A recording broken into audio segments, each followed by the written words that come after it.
Bismillahirrahmanirrahim. Assalamualaikum warahmatullahi ta'ala wabarakatuh. Perkenalkan, nama saya Nulaila, NIM 21383042097, Prodi Akuntansi Syariah kelas C. Di sini saya akan menjelaskan salah satu materi untuk memenuhi ujian akhir semester mata kuliah Pendidikan Akhlak Tasawuf yang diampu oleh dosen Bapak Muhammad Khalid Wardi, HMAI.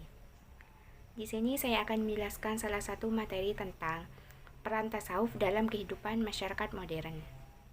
Pengertian tasawuf.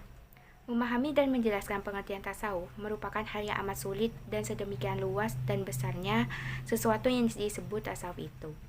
Zakaria Al-Ansori mendefinisikan tasawuf sebagai cara untuk bagaimana mensucikan diri, meningkatkan akhlak, dan serta membangun kehidupan jasmani dan rohani untuk mencapai kehidupan hakiki. Sedangkan menurut Al-Junaidi Al-Baghdadi, tasawuf adalah proses membersihkan hati dari sifat-sifat kemanusiaan, menjauhi hawa nafsu, memberikan tempat bagi sifat-sifat kerohanian, berpegang teguh pada ilmu pengetahuan, serta mengamalkan sesuatu yang lebih utama berdasarkan keabadiannya. Selanjutnya, dari beberapa uraian di atas dapat diambil pengertian tasawuf secara lebih sederhana, yaitu tasawuf adalah proses latihan secara riyadah, mujahadah atau kesungguhan untuk membersihkan, mempertinggi, dan memperdalam kerohanian dalam rangka taqarrub kepada Allah.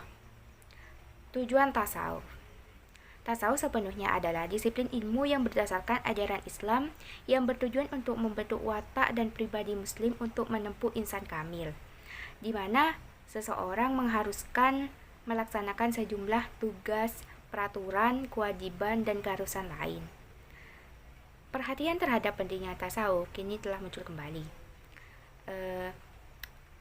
Di saat manusia di zaman kehidupan modern ini dihadapkan pada masalah moral dan akhlak yang cukup serius, yang jika dibiarkan akan mengakibatkan kehancuran pada masa depan bangsa negara yang bersangkutan. Perkembangan ilmu pengetahuan teknologi yang demikian pesat telah menjadikan dunia ini semakin sempit, budaya antar bangsa semakin tumpang tindih. Dengan semakin menipisnya komitmen manusia terhadap nilai-nilai agama, berbagai penyimpangan seperti korupsi dan kolusi yang sebagaimana menjadi perhatian saat ini semakin merajalela. Kehidupan manusia di zaman modern yang penuh dengan gelimang materi menyeret siapapun yang tidak kuat untuk terus menjauh dari Sang Maha Pencipta. Hati manusia memang tidak selalu terang jika penuh dengan gambar dunia. Pada saat demikian, tak ada kebahagiaan dan ketenangan hidup yang singgah di hatinya. Perlu diyakini bahwa pengaruh pergaulan dan lingkungan sangat kuat dalam membentuk sikap, mental, dan kepribadian seseorang.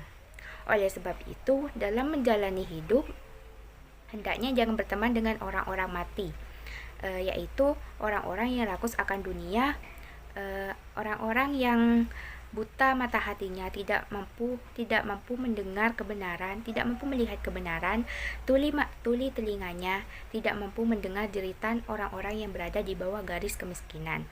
Panggilan Allah sudah tidak terdengar lagi, mereka hanya dipusingkan pada pikiran mereka sendiri, serta gerak dan langkahnya hanya berorientasi pada tujuan dunia yang fana ini. Seseorang yang dikendalikan oleh nafsu pribadinya dan bukan mengendalikan hawa nafsunya, hal ini cenderung ingin melakukan hal-hal negatif seperti menghalalkan segala cara untuk mencapai tujuan dan kesenangan hidupnya. Tingkah laku manusia yang dikendalikan oleh hawa nafsunya ini berorientasi pada duniawi saja. Ini merupakan tabir yang menghalangi antara manusia dengan Allah. Untuk itu para tasawuf membagi beberapa tingkatan untuk membersihkan jiwa manusia. Yang pertama itu ada takhalli, yang kedua ada tahalli, dan yang ketiga ada tajalli. Yang pertama, takhalli. Takhalli adalah membersihkan diri dari sifat-sifat tercela, yakni dari maksiat lahir dan batin. Yang kedua, tahalli. Tahalli yakni mensucikan dan menghiasi diri dengan sifat-sifat terpuji, yaitu taat lahir dan batin. Menurut Al-Ghazali, jiwa manusia dapat diubah, dilatih, dikuasai, dan dibentuk sesuai dengan kehendak manusia itu sendiri. Perbuatan baik yang sangat penting diisikan ke dalam jiwa manusia agar dan dibiasakan ke dalam perbuatan agar menjadi manusia paripurna atau insan kamil. Perbuatan baik itu diantaranya yang pertama ada taubat, yang kedua ada khauf dan roja, yang ketiga ada suhud, yang keempat ada fakir, yang kelima ada ridho, yang keenam ada muraqabah, dan yang ketujuh ada sabar. Yang ketiga tajalli. Untuk pemantapan dan pendalaman materi setelah dilalui fase tahalli, maka rangkaian pendidikan mental itu dilanjutkan pada fase tajalli.